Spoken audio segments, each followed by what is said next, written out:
A beloved Naples tradition, 50 years in the making, is canceled. The Naples St Patrick Foundation just announced the iconic St Patrick's Day Parade will not happen this year. Yeah, the reason behind the difficult decision, skyrocketing security costs. Wink News reporter Maddie Herron explains.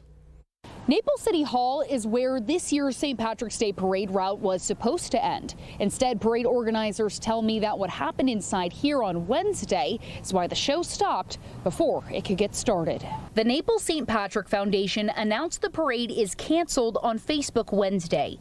Their president told me the security bill for the event would shake out to $25,000 for emergency service staffing and $43,000 for a newly required full route barricade.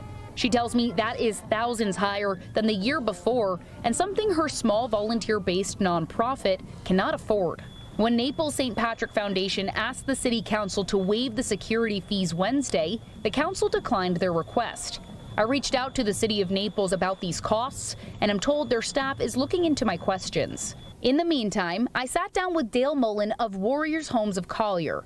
He was the grand marshal of last year's parade, and I asked him how he's taking the news. Really disappointed to hear that they had canceled it and the reasons that they had canceled it. I can somewhat understand, but it's just it's been around for a long time. This community has always valued that. Unfortunately, these things happen, and I'm sure there's more behind it, security and a lot of other things they're concerned about with what's going on in this country. Why the increase in security fees, and is there anything these community groups can do to offset these costs? Those are some of the questions I asked the city of Naples earlier today. Now, a spokesperson from their team tells me that their staff is working to get me some answers. In Naples, Maddie Herron, Wink News. All right, so let's see what we can figure out here. So the bottom line at this point, event security costs have eliminated the parade after many years. Yeah, Wink security analyst Rich Kolko is here with us and to explain why this change is happening, Rich. Oh, it comes down to cost, as we heard in Maddie's package. Event security is something people expect, but it should be almost like seamless and almost invisible. It comes down to these categories: personnel, equipment, planning, and intelligence. Times and technology have changed, and one of the big changes is knowing what the threat is. Over the years, law enforcement partners have refined the intricacies of providing security at multiple types of events, from parades to sporting events to protests. But with today's unpredictable threat environment and threat stream, it's gotten a lot tougher, and that's one of the things that makes it more expensive. I spoke with a retired FBI agent who spent a great deal of his career here in Southwest Florida about the evolving threat stream.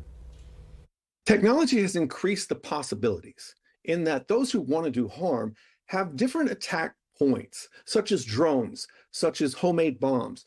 All these things didn't exist or as easily exist in the past as they do today.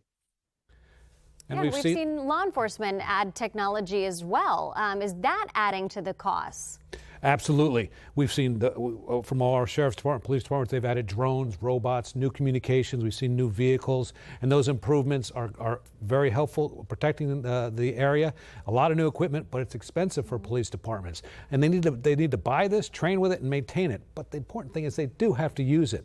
That helps keep people safe, but it is expensive. On the other hand, we've seen with this parade, it should be used. Logistically, was this the right decision, do you think?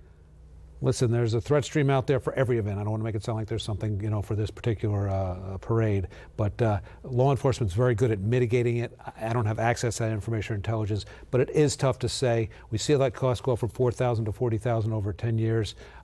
Police should be able to work this out. The city should be able to work this out, and the people in Collier County and Southwest Florida should be able to have these kind of events. Yeah, people are going to be really upset. Yeah. All right, thank you very much.